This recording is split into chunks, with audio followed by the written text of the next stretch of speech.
Hi guys, in this video I am going to talk about how I bubble wrap my greenhouse for the winter. Now, we're outside the greenhouse right now, and I decided to do something new this year. I put bubble wrap on the outside as well as on the inside. So this is the main door. There's no bubble wrap on the outside or else I couldn't get in and out. But I decided to do both as opposed to last year, which I only did the inside. So what I've done is I bubble wrapped the vent there because that's the spot where a lot of air escapes. And then in one piece I bubble wrapped the front right side of the greenhouse on the outside. And then in one piece I have bubble wrapped along the outside of the length of the greenhouse. I bubble wrapped the roof of the greenhouse, and on top of that I have put a layer of plastic down. I'll go to the back here, and as you can see I have bubble wrapped the back entirely with one big sheet. And this side bubble wrapped as well on this side of it.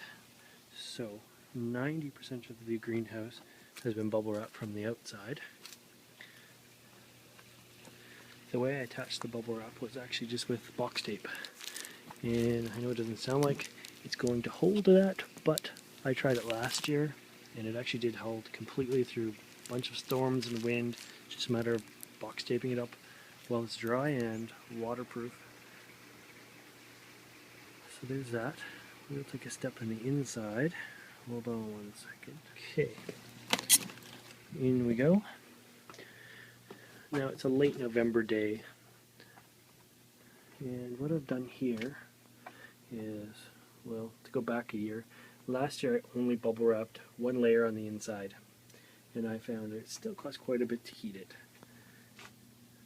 So this year, not only, as you've seen, I bubble wrapped the outside, I have bubble wrapped the inside as well, with not just one layer, but I have 2 layers thick of bubble wrap inside, and on most of it there's a 1 layer on the outside as well. So that means we have 2 to 3 layers of bubble wrap all the way through on every side of the greenhouse here. I started to bubble wrap the inside of the roof on this side. So you can see it's bubble wrap there, not bubble wrapped here. This bubble wrap is actually up from last year, just with the box tape, and it's been holding it for a full year. On this side, which is a shady side, I have not only bubble wrapped it, but then I put a layer of plastic, just the roofing plastic there that they put inside the walls, whatever it's called, the vapor barrier. And I tacked that on. That was done last year and never came down. So all last year this whole wall was bubble wrapped on the inside, vapor barriered. It's a polycarbonate roof, so it does have air in the polycarbonate as well. So at this point, on this side of the roof, there's a vapor barrier, a bubble wrap. On the outside, there's vapor barrier and bubble wrap as well. Now what I'll do is I'll show you what I used to heat the greenhouse with. So right now it is 72 degrees in here. Hopefully you can focus on that in the camera. And it is programmed at 66. So what happens when the temperature drops down to 66 degrees or less? Down here at the floor, I'm going to crouch down. These 2 little fans that are down here, which are not on right now because it's warmer than 66 degrees, are piped into my heated basement. So what happens at 66 degrees is those fans come on and start drawing the warm air that's down in my basement that we're not using anyways, and it comes into the greenhouse. It comes through in here. I also have a supplemental electric heater in case it drops down. The heater here is set on that thermostat there. So at nighttime, if the temperature was to drop below about 54 degrees, the heater would come on. And in the daytime, it's usually about 65 degrees. And that heater will come on because it has a photocell.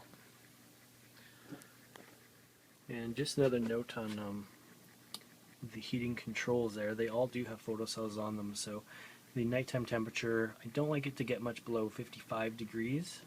In the dead of winter it will sometimes drop a little bit below that, but that's why I have two sources of heat. These nights with the low temperatures close to zero, it generally drops down to about 59 degrees, and that's just from the air that's being pumped in from the basement. The electric heat doesn't come on until it hits 55 degrees, so there is no additional cost of electric heat in here as well. So it is just the basement air that keeps the temperature up. Last year, this time with only the single air bubble wrap on, the same heating was in place, but the nighttime temperatures, instead of being 59 with the basement air being blown in, were closer to 54. So it definitely, the extra layers of bubble wrap are totally helping. The basement air isn't hot to start with. It probably is 70 degrees down there, so it's 70 degree air blowing in. Another thing that I'm going to try this year is experimenting with the power of candle heat. I did a little bit of research and I found that a candle is equivalent to 80 watts of heat, or so I read on a few articles. If that's not true, don't get mad at me, don't quote me on that, but it feels like it's about 80 watts of heat. Today this blue candle was in here, and without any extra heating on, that brought the temperature up when it was daytime out to 69, 70 degrees. It was enough to make all the supplemental heating that I just showed you over here turn off completely. So the only thing that was heating the greenhouse today was a little bit of sun that was out. I don't even want to say sun, it was mainly cloudy today. And the candle. I want to show you this too. The plan for the winter time, if the power was to go out, or if it was really cold, that's my dog down there, he's half asleep. Hopefully you guys aren't half asleep at this point. Is I have taken an orchid pot, a square one, and I have put a bunch of tea lights in it. And then close it back over this, and I've done a few experiments with this, and this gets a few hundred degrees on the top here and actually starts to radiate heat out of it as well.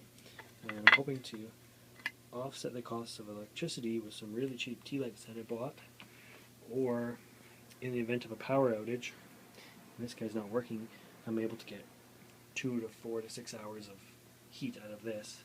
So this, they say if each light is equivalent to 80 watts of heat, there should be 300 and some odd watts of heat that's coming out of this, and hopefully it would be enough to offset a chilly night if I needed it.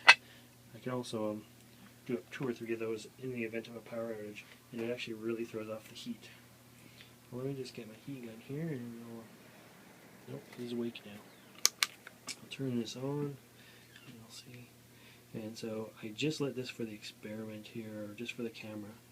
So it's only been going about 5 minutes, and it's already in spots 185 degrees. So after that's run for a few hours, it's actually really quite warm, and as I say, is enough to take the chill off the air. Turn that back off. Sort of a poor man's heater in the power outage. I'll have to keep you updated on how they work. Just wanted to show you this now. A couple more minutes has passed, and look at the temperature of my heater now. So it's quite warm on top. Again, that's just with the 4 tea lights in there, and so it should maintain that sort of temperature for a good 4 hours or so.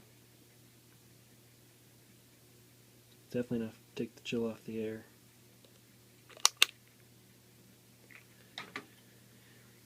Anyway, so that's my video on bubble wrapping our greenhouse for the winter.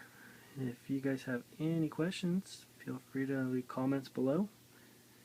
If you like this video and you want to stay updated, feel free to subscribe. And I'll be making more videos soon.